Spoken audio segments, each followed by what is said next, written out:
Good morning, नमस्ते, welcome, स्वागत आहे तुमचं आपल्या ह्या ब्लॉगवरती। आज आहे तिसरा दिवस। चहा सोडलेला आहे, साखर सोडलेली आहे, वेट लॉस जर्नी चालू झालेली, याला तिसरा दिवस स्टार्ट झालेला आहे। असं काही वाटत तर नाही की चहा सोडल्यामुळं काही फरकच जाणवत नाही की आधी काही वेगळं होतं ना आता काही वेगळं झालं। फक्त काय होतं, चहा केल्यानंतर चहाचा खमंग वास नाकात जातो आणि आता काय सांगणार, जे चहाचे तलबवाले लोक असतील ना, व्यसनी लोक, त्यांनाच ही जाणीव कळेल की चहाचा वास नाकात आला की काय होतं। पण त्याच्याऐवजी काय केलं, गरम पाणी केलं, आवळ्याचा ज्यूस घेतला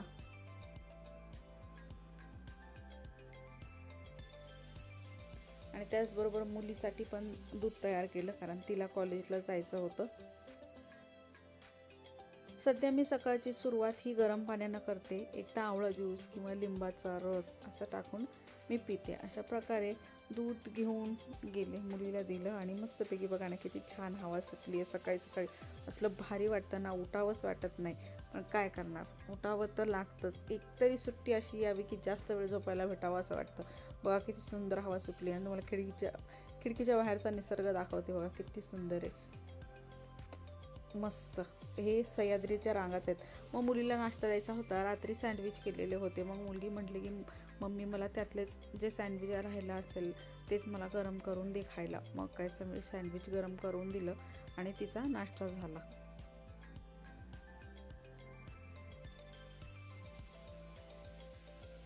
तर हे सँडविच कोणतं होतं, हे दाबेली सँडविच होतं।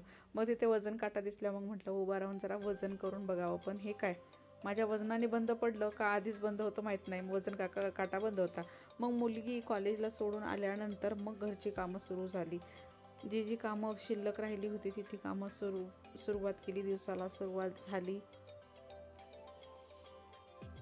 घरी राहणाऱ्या बाईच्या कामाला कधी सुट्टीच नसते किंवा कधी असं होतच नाही की काम संपलंय, कामामागे काम चालूच असतं। आता हे भांडे लावण्याचं लावते मी आणि लगेच दुसऱ्या मुलीला तयार करून तिला पण शाळेत पाठवायचं आहे।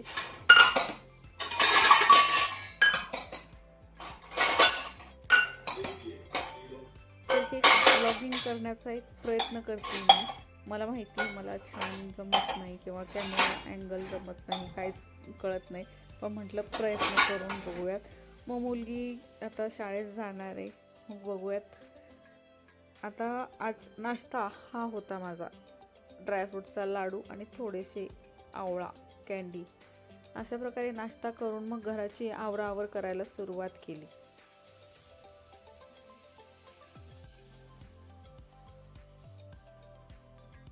मुलं घरी असेपर्यंत सगळीकडे पसाराच असतो, कारण कितीही आवरला तर परत पसारा होतोच। मग मुलं शाळेत गेल्यानंतर आपल्याला काय काम असतं, त्यांनी केलेला पसारा आवरणं, घर नीटनेटकं करून ठेवणं आणि ते आल्यानंतर म्हणजेच घराचे मालक आल्यानंतर पुन्हा ते जैसे ते करणार। ते लायटिंग, मला लायटिंग लावायला खूप आवडतं, एक छान लुक येतो, मिडल क्लास घरामध्ये एक रॉयल लुक येतो, म्हणून मी नेहमी लायटिंग लावते। कधी कधी सगळे दारं खिडक्या बंद करते, अंधार करते, फक्त लायटिंग ठेवते आणि काम करते। अशा प्रकारे दुपारचं जेवण तयार केलेलं इथे मी दोडक्याची भाजी, भाकर, भात आणि दही, मस्तच। मी सीमा, मी इतकी व्यसनी आहे चहाची की चहाशिवाय राहू शकत नाही, विचारच करू शकत नाही। दारूचं व्यसन सुटेल पण माझ्या चहाचं सुटणं शक्यच नाही। त्यातही मी 15 दिवसाचं चॅलेंज घेतलेलं आहे की चहा न पिल्यामुळे काय काय चांगले फरक दिसू शकतात, साखर न खाल्ल्यामुळे काय काय होऊ शकतं। तर हे चॅलेंज पूर्ण करायचं मला तुमच्यासोबत, त्यासाठी चॅनलला सबस्क्राईब करा आणि माझी 15 दिवसाची जर्नी बघायला नक्की इथे राहा। पुन्हा भेटू, धन्यवाद।